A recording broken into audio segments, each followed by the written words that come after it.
The following show is for educational purposes only. It is not intended to diagnose nor treat any medical condition. Any information or recommendations provided should always be discussed with your healthcare professional.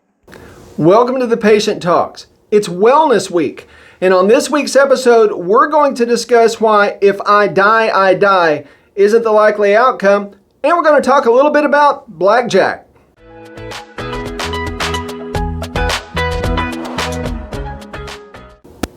Some patients are harder to get through than others. That's just the nature of medicine. Sometimes it's hard to make that connection. Occasionally you run into a patient that seems a little flip about their medical conditions. Somebody with high blood pressure and their blood pressure is breathtakingly high, or diabetes and it's grossly out of control. And occasionally you'll get the answer of, well, if I die, I die. Sometimes when you drill down into that, the real truth is they've got a lot of other things going on in their life and they just feel defeated. But sometimes the patients genuinely think, well, that's the outcome. Well, if I don't take care of it, if I die, I die. Here's the harsh reality. If you're under the age of 60 or 70, that's probably not how this is going to go. If your blood pressure is staggeringly high, it's probably not going to just flat out kill you. It's going to leave you with a stroke and you're still going to be around.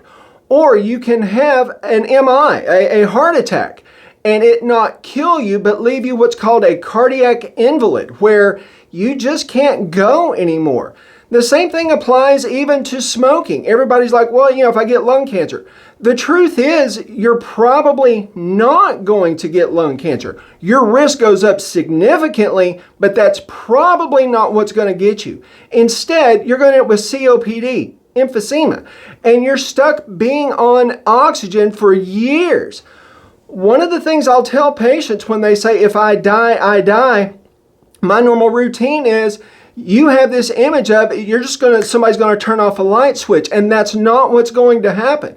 What's probably going to happen is you end up with a massive stroke. You're sitting there not even aware of your surroundings. There's drool coming down from the side of your mouth, and some very large person who you don't even know is having to wipe your butt for you. That's how you're going to be for the next 10, 15 years, and that is the memory that your family is going to have. Nobody wants that. If I die is not a strategy. Sometimes the reply when I point that out is, no, hang on, Frank. I've known a guy that he did everything he was supposed to. He jogged, he ate bean sprouts and drank spring water and still ended up with a stroke. And that's the truth. It can happen. But the odds are a lot lower. And ultimately, our life is about odds. My great Uncle Jim, way back in the day, was a professional poker player. That's how he made his living. And by the time I came along, he was retired and he was just a cattle farmer. But he wasn't above teaching his great nephew a few things about poker and, to a lesser extent, blackjack. In blackjack, you want to get to 21 without going over. And Uncle Jim taught me that one of the worst hands you can get for your first two cards in blackjack is 16, because it makes it very easy to end up going over 21. So the cards you really want to kind of hope to not see when you get your initial two cards in blackjack is you don't want something that adds up to 16. So 7s, 8s, and 9s aren't a great place to start. In our health, in a lot of ways, you're determining if somebody has stacked that deck or not. We don't want to be slipping a bunch more of 8s into the deck, making it more likely we've got 16. Everybody has a deck that has 4 when we start out.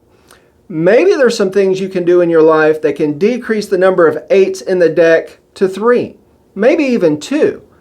But we definitely don't want to do things that increase the number of 8s in the deck to 10, 15, 20. We want to reduce our odds of having to live diminished for a long period of time. Now, the harsh reality is, even if you do everything right, there's still 8s in that deck. There's still 7s in that deck. There's still 9s. More personal information than I usually give out. My little brother passed away a couple of years ago from primary progressive multiple sclerosis. And it was a long, drawn-out, debilitating process. As far as we know, there's nothing that you do that causes this to happen. He just drew 16. It happens. He had taken good care of himself. He did most of the right things and still drew those 2 8s as his starting deck. It's just part of life. But we want to avoid raising the odds of that. So the next time you think, if I die, I die, I want you to realize that's probably not what's going to happen. Instead, you're going to linger and you're going to be diminished. And that is how people are going to remember you.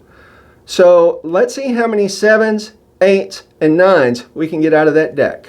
And that's it for Wellness Week. I hope I've given you something to think about. If I have, please click the like and subscribe button down below. If you think there's someone else that needs to see this, hit the share button. Until next time, get better, make me look good. See you soon.